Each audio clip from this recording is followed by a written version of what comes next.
नमस्कार दोस्तों, मैं गौतम कुमार सिंह आरती एक्सीलेंस यूट्यूब चैनल पर आपका वेलकम करता हूं। देखिएगा, अब हम लोग पढ़ रहे हैं प्रश्नावली 12.3। प्रश्नावली 12.1 और 2 हो चुका है। प्रश्नावली 12.3 के क्वेश्चन नंबर पहला। अब ध्यान से देखिए, इस क्वेश्चन में है क्या कि एक वृत्त है और वृत्त के अंदर एक त्रिभुज बनाया गया है। बोला गया है कि है जो है ना Q और R, ये Q और R जो है ये इस वृत्त का व्यास है। एक त्रिभुज बना दिया गया है इस तरह से एक त्रिभुज बना दिया गया है और बोला इसको छायांकित कर दिया है, नीचे वाला भी पार्ट छायांकित कर दिया गया है। और क्वेश्चन में पूछा है कि आपको छायांकित भाग का क्षेत्रफल बतलाना है। तो यदि इसकी लंबाई पता हो जाए तो इसकी लंबाई पता हो जाएगी तो हम लोग वृत्त के व्यास पता कर लेंगे, क्योंकि वृत्त का व्यास है। और वृत्त के व्यास यदि पता हो जाएगा तो उसे त्रिज्या पता कर लेंगे और त्रिज्या पता होने के बाद हम लोग अर्धवृत्त का क्षेत्रफल पता कर लेंगे। और अर्धवृत्त के क्षेत्रफल जैसे ही पता चलेगा उसमें से हम लोग क्या करेंगे, त्रिभुज के क्षेत्रफल घटा देंगे, छायांकित भाग का क्षेत्रफल निकल जाएगा। अब क्वेश्चन में दिया क्या है इस बात को देखते हैं। तो क्वेश्चन में लिखा है कि PQ जो है ना, PQ इसकी लंबाई 24 सेंटीमीटर है और PR की लंबाई जो है ये 7 सेंटीमीटर है। तो हम लोग QR की लंबाई पता कर सकते हैं। कैसे करेंगे इसको देखिए, यहाँ पे ध्यान से सॉल्यूशन यहाँ पे समझिएगा। ये जो त्रिभुज बना है ये व्यास है, तो उधर वृत्त आधा और इधर भी आधा वृत्त, तो त्रिभुज जो बना है वो आधे वृत्त में बना है, यानी कि अर्धवृत्त में बना है। और अर्धवृत्त पर बना त्रिभुज जो होता है, अर्धवृत्त पर बना त्रिभुज जो होता है समकोण त्रिभुज होता है। अर्धवृत्त पर बना त्रिभुज समकोण त्रिभुज होता है। समकोण त्रिभुज होने का मतलब कि ये कोण जो है 90 डिग्री का हो जाएगा, और ये कोण जब 90 डिग्री का हो जाएगा तो इसके सामने वाला हाई वाला जो भुजा है वह कर्ण कहलाएगा। 90 डिग्री के सामने ये जो भुजा है कर्ण कहलाएगा। तो कर्ण मतलब कर्ण को हम लोग कह सकते हैं यहाँ पे QR क्या है, तो कर्ण है। इसकी यदि हम लोग को लंबाई निकालनी होगी तो रूट अंडर लंब स्क्वायर प्लस आधार स्क्वायर, तो लंब स्क्वायर हाई हो जाएगा। और इसकी लंबाई है 24, तो 24 स्क्वायर अब प्लस आधार स्क्वायर, इसकी लंबाई है 7 स्क्वायर। इस सबको मिलाएंगे तो देखिए 24 के स्क्वायर 576 और 7 के स्क्वायर 49, मिल करके हो जाएगा 625। और 625 के वर्गमूल निकालेंगे ना तो ये आ जाएगा कितना, 25 सेंटीमीटर। मतलब इसकी लंबाई निकल गई कितना, 25 सेंटीमीटर। अब हमें निकालना है छायांकित भाग का क्षेत्रफल। तो थोड़ा गौर से देखिएगा, छायांकित भाग का क्षेत्रफल। तो छायांकित भाग के क्षेत्रफल के लिए अर्धवृत्त में न बना है सारा चीज। छायांकित भाग भी अर्धवृत्त में है, त्रिभुज भी उसी अर्धवृत्त में है। तो हम लोग लिख देंगे अर्धवृत्त का क्षेत्रफल, अर्धवृत्त का क्षेत्रफल माइनस क्या, त्रिभुज का क्षेत्रफल। अर्धवृत्त के क्षेत्रफल में से जैसे ही माइनस करेंगे हम लोग त्रिभुज के क्षेत्रफल को, मिल जाएगा क्या, इस छायांकित भाग का क्षेत्रफल मिल जाएगा। तो देखिए अर्धवृत्त के क्षेत्रफल के लिए तो 1/2 और होता है πr स्क्वायर, तो πr स्क्वायर लिख देंगे हम लोग, ठीक है। माइनस यहाँ पे हो जाएगा त्रिभुज के क्षेत्रफल के लिए 1/2 गुने आधार गुने ऊंचाई। ये फार्मूला समकोण त्रिभुज का फार्मूला है। समकोण त्रिभुज के क्षेत्रफल के लिए फार्मूला अप्लाई होता है। इसको लिखा गया क्योंकि समकोण त्रिभुज ही है, ठीक है। तो अब यहाँ पे मान भरेंगे, देखिए 1/2 गुने पाई के मान 22/7 और गुने r स्क्वायर, मतलब देखिए है जो आया 25 ना, ये 25 यहाँ से यहाँ तक व्यास है तो त्रिज्या उसका आधा होता है। तो आधा होता है मतलब का 25/2 और गुना फिर 25/2 और माइनस 1/2 गुने आधार, तो आधार इसका त्रिभुज का आधार देखिए 7 और ऊंचाई है कितना, ऊंचाई है इसका 24। तो 2 से ही काट दीजिएगा ना, तो ये 2 से कटेगा 12 बार में, हाई देखिए हाई 2 से कट जाएगा 11 बार में। इसको कीजिएगा तो 25 में 25 से कीजिएगा तो 625, 625 में 11 से कीजिएगा तो ये आएगा 6875। अब बाटा में देखिए 2 दूनी का 4 है, 4 7 28 और माइनस हो जाएगा कहता ना, तो 12 7 84। बाटा में कुछ नहीं तो 1, और बाटा पर के घटाव बना दीजिएगा और यह हो जाएगा का सेंटीमीटर स्क्वायर में, बाटा में कुछ नहीं तो 1 मान के सेंटीमीटर स्क्वायर में यह क्या हो जाएगा, आंसर हो जाएगा। आइए आपको बातें समझ में। अब क्वेश्चन नंबर देखिए दूसरा, क्वेश्चन नंबर दूसरा में क्या है, तो क्वेश्चन नंबर दूसरा का आप देख लेते हैं। देखिए क्वेश्चन हम पढ़ दे रहे हैं, आप किताब घर पे साथ में रखिएगा, किताब साथ में रख करके पढ़ने बैठिएगा, क्योंकि हम क्वेश्चन नहीं लिखते हैं, ठीक है, लंबा लंबा क्वेश्चन है। तो अब देखिए क्वेश्चन नंबर दूसरा में इस तरह से फिगर दिया गया है, क्वेश्चन नंबर दूसरा में बोला गया है इस तरह का फिगर दिया है। देखिए एक बड़ा सा वृत्त है और उसके अंदर एक छोटा सा वृत्त है, केंद्र इसका ये है। अब इसमें है ये, देखिए इसमें है क्या, इसका केंद्र ये है। अब यहाँ से इस तरह से बनाया गया है, केंद्र के नाम रखा गया है O, इसका नाम A और इसका नाम C है, इसका नाम B है और इसका नाम D है। और इसमें इस भाग को छायांकित किया गया है, इस भाग को, ठीक है। जो कोण है ना, ये कोण जो है 40 डिग्री है, ये कोण 40 डिग्री है। तो बतलाना आपको यह है कि छायांकित भाग का क्षेत्रफल क्या होगा, और इसमें त्रिज्याओं की लंबाई दिया है। देखिए त्रिज्याओं की लंबाई के बारे में बोला है कि ये जो देखिए ये जो है ना, ये बड़ी वृत्त की त्रिज्या है ना, ये बड़ी वृत्त की त्रिज्या है, इसका नाम क्या हो जाएगा, इसका नाम हो जाएगा OC चाहे OA, ये बड़ी वृत्त की त्रिज्या। तो OA चाहे AO, इसकी लंबाई दी गई है 12 सेंटीमीटर, इसकी लंबाई 12 सेंटीमीटर दी गई है। हाई जो आपको दिख रहा है ना, यहाँ से यहाँ तक, ये छोटे वृत्त की त्रिज्या है, तो छोटे वृत्त की त्रिज्या का नाम हो जाएगा BO, और इसकी लंबाई क्वेश्चन में 7 सेंटीमीटर दी गई है, इसकी लंबाई क्वेश्चन में 7 सेंटीमीटर दी गई है। अब बोला गया क्वेश्चन में कि आप छायांकित भाग का क्षेत्रफल बताएं। तो छायांकित भाग के लिए ध्यान से आप देखिएगा, यदि हम लोग सिर्फ इतना की बात करें, यहाँ पे देखिए सिर्फ इसकी बात की जाए, तो आपको देखने में क्या लग रहा है कि ये जो है एक त्रिज्या खंड है, जो ब्लू से हम घेर दिए हैं, ये क्या है, पूरा एक त्रिज्या खंड है, त्रिज्या खंड इसी को कहा जाता है ना।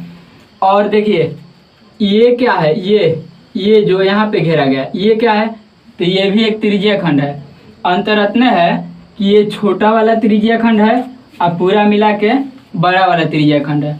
हम लोगों को छायांकित भाग का क्षेत्रफल बतलाना है, तो छायांकित भाग के क्षेत्रफल बतलाने के लिए बड़ा वाला त्रिज्या खंड में से छोटा वाला त्रिज्या खंड घटा लेंगे, क्या कि छोटा वाला त्रिज्या खंड क्या है, सादा है ना, सफ़ेद है, वो छायांकित नहीं है, ठीक है। तो बड़ा वाला त्रिज्या खंड में से छोटा वाला त्रिज्या खंड घटा लेंगे, काम हो जाएगा।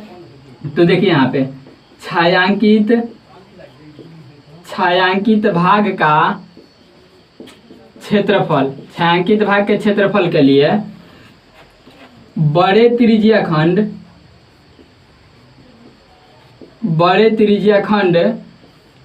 का क्षेत्रफल माइनस कर देंगे क्या, छोटे त्रिज्या खंड का क्षेत्रफल। आई बात समझ में आपको।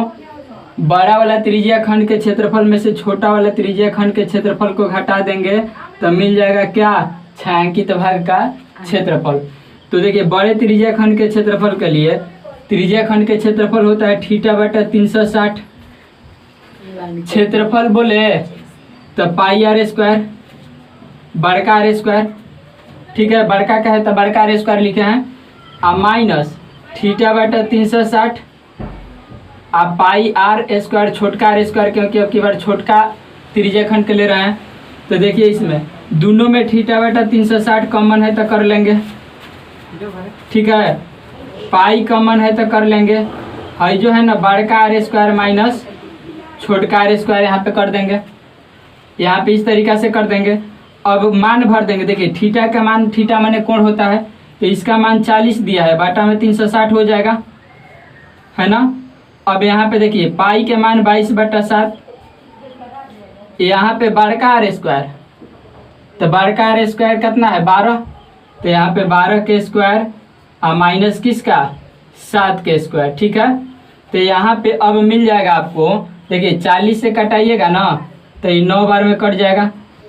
जैसे ही देखिए, जैसे ही अब इसको गुना कीजिएगा ना, यहाँ पे 1/9 गुना ये 22/7 गुना यहाँ पे 12 के स्क्वायर, तो 12 के स्क्वायर 144, अब में से घटा देंगे 7 के स्क्वायर, 7 के स्क्वायर मतलब 49, तो 144 में से जब 49 घटाएंगे तो बच जाएगा यहाँ पे क्या 95 बच जाएगा।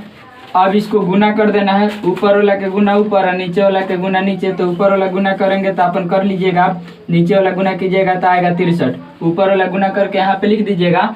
और सारा डाटा सेंटीमीटर में है तो आंसर भी क्या हो जाएगा सेंटीमीटर स्क्वायर में हो जाएगा। आई बात समझ में, बस ऊपर वाला गुना करके 22 में 95 से यहाँ पे लिख देना है। देखिए अगला क्वेश्चन नंबर 3 यहाँ पे लिखा गया है।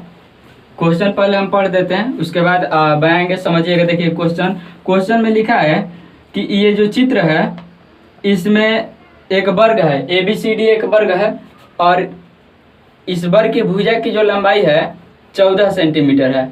तो बतलाना है आपको ये कि छायांकित भाग का क्षेत्रफल क्या होगा। तो छायांकित भाग का क्षेत्रफल बतलाना है। वर्ग की भुजा की लंबाई 14 सेंटीमीटर है, मतलब ये भी 14 सेंटीमीटर, ये भी 14 सेंटीमीटर, ये भी 14 सेंटीमीटर और ये भी 14 सेंटीमीटर, मतलब सभी भुजाएं 14 सेंटीमीटर की हैं यदि वर्ग है तो। अब इसमें छायांकित भाग के क्षेत्रफल बतलाना है। तो देखिए ये जो आपको दिख रहा है ये अर्धवृत्त है, ये अर्धवृत्त होगा। इधर भी एक अर्धवृत्त बना है, नहीं इधर भी एक अर्धवृत्त बना है।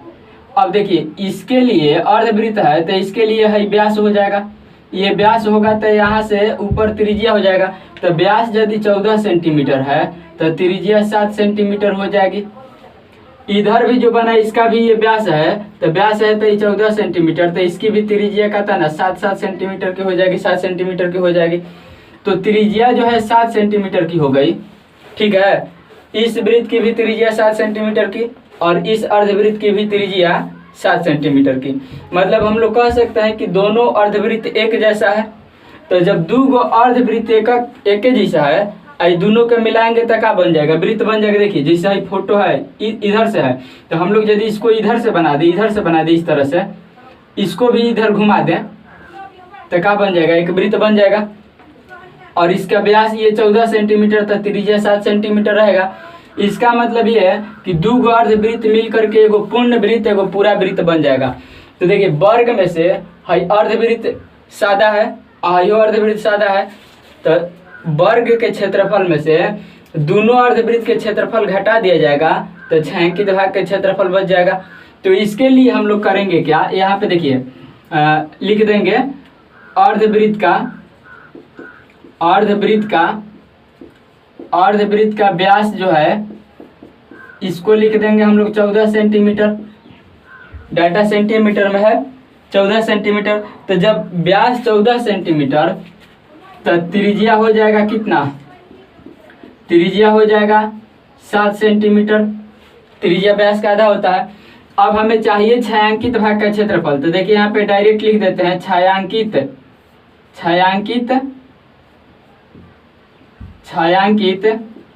भाग का क्षेत्रफल। तो छायांकित भाग के क्षेत्रफल के लिए करेंगे क्या कि वर्ग के क्षेत्रफल, वर्ग का क्षेत्रफल में से माइनस करेंगे।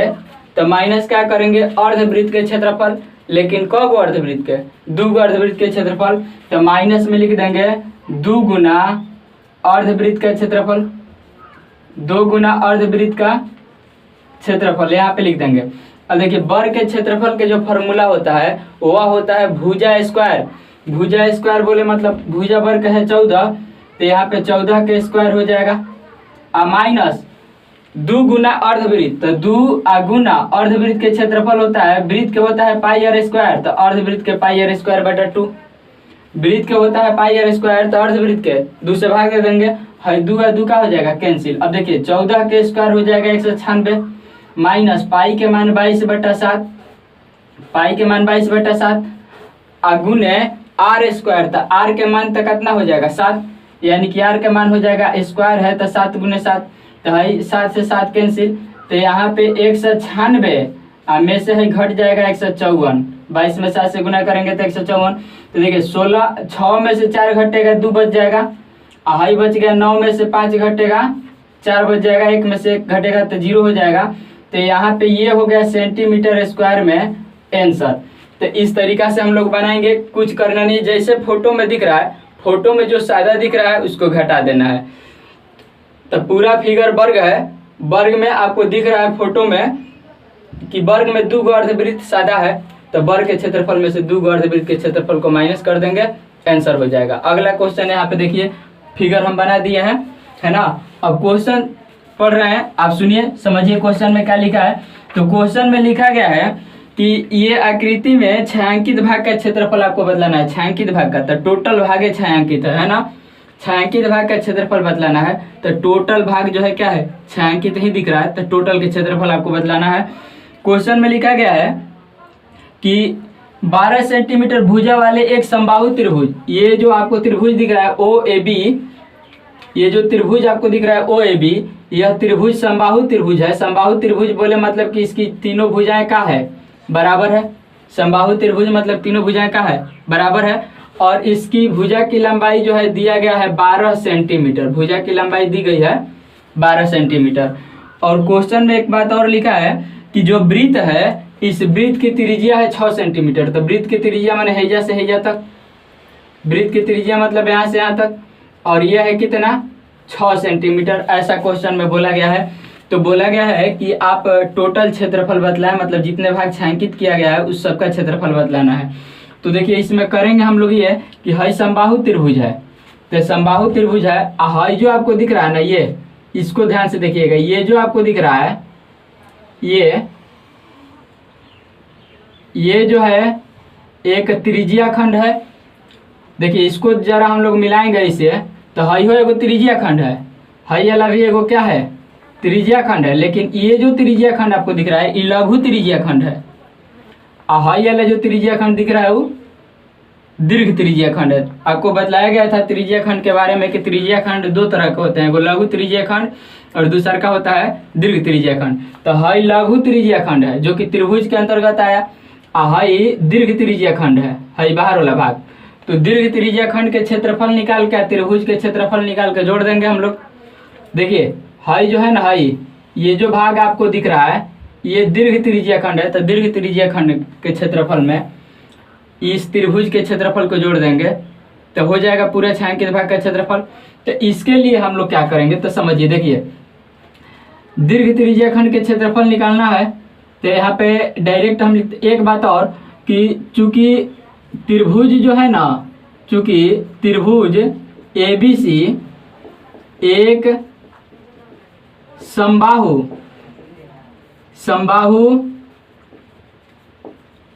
त्रिभुज है, ABC कैसा त्रिभुज है, समबाहु त्रिभुज है, इसलिए कोण O बराबर, कोण A बराबर, कोण B, ये सबके सब कोण हो जाएंगे क्या, बराबर हो जाएंगे, और ये 60-60 डिग्री के हो जाएंगे, है ना। समबाहु त्रिभुज है इसलिए इसके तीनों कोण जो है बराबर हो जाएंगे, तो कोण O, कोण A, कोण B सब हो जाएंगे 60-60 डिग्री के। तो जब भाई अंदर वाला 60 डिग्री के हो गया और वृत्त के परितः मतलब किसी बिंदु के चारों तरफ 360 डिग्री के कोण बनता है, तो जब हाई वाला कोण 60 डिग्री के हो गया तो हाई वाला कोण मिला के 300 डिग्री के होगा, है ना। तो अब यहाँ पे हम लोग छायांकित भाग के क्षेत्रफल के लिए चाहे इस तरह से लिख भी देते हैं, दीर्घ त्रिज्या खंड का कोण बराबर हो जाएगा। देखिए पूरा 360 है, पूरा 360 वृत्त के होता है, एक में से हाई 60 है, ओ 60 है तो इसको घटाएंगे तो बच जाएगा कितना डिग्री, 300 डिग्री बच जाएगा, है ना, 300 डिग्री। अब हमें चाहिए छायांकित भाग का क्षेत्रफल। तो यहाँ पे समझिएगा छायांकित भाग का क्षेत्रफल। तो छायांकित भाग के क्षेत्रफल के लिए दीर्घ त्रिज्या खंड के क्षेत्रफल आप प्लस कर देंगे क्या, त्रिभुज का क्षेत्रफल। तो यहाँ पे दीर्घ त्रिज्या खंड के क्षेत्रफल, दीर्घ त्रिज्या खंड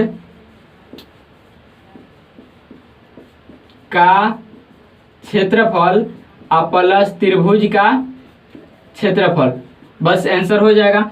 और त्रिज्या खंड के क्षेत्रफल के लिए फॉर्मूला होता है थीटा बटा 360, और क्षेत्रफल बोला है तो एजा पाई आर स्क्वायर लगेगा।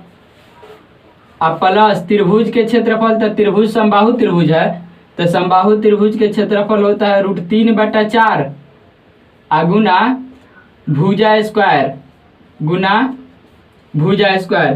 तो अब मान भरिएगा, देखिए थीटा का मान है 300 डिग्री, क्या कि हम लोग दीर्घ त्रिज्या खंड ले रहे हैं तो दीर्घ त्रिज्या खंड के कोण क्या है 300 डिग्री। और बटा में 360 गुना पाई के मान 22/7। आर स्क्वायर के लिए तो आर स्क्वायर के मान हो जाएगा, यहाँ पे देखिए 6 सेंटीमीटर दिया है त्रिज्या, तो 6 गुना 6 और प्लस है हो जाएगा √3/4 गुना भुजा स्क्वायर मतलब 12 गुना 12, 4 से ही कट जाएगा 3 बार में। तो यहाँ पे देखिए हाई कटेगा 0 से 0, आई 3 से कटेगा, 6 से कटा देते हैं, 6 से कटेगा 5 बार में, 6 5 30, आई कट जाएगा 6 बार में, आई 6 से एगो 6 कैंसिल। तो यहाँ पे बच गया, देखिए 6 5 30, है 6 5 30 और 30 में 22 से गुना करेंगे तो 660 और बटा में बच जाएगा 7 और प्लस है हो जाएगा बढ़ती है 36, ठीक है, और √3, 36 √3 हो जाएगा, बाटा में कुछ नहीं है। तो ये जो है ना यही सेंटीमीटर स्क्वायर में आंसर हो जाएगा, यही जो है सेंटीमीटर स्क्वायर में आंसर हो जाएगा, इसको लिख लिया जाए। यदि वीडियो पसंद आए तो चैनल को सब्सक्राइब करें, अपने दोस्तों को शेयर करें ताकि उनको भी बेनिफिट हो सके।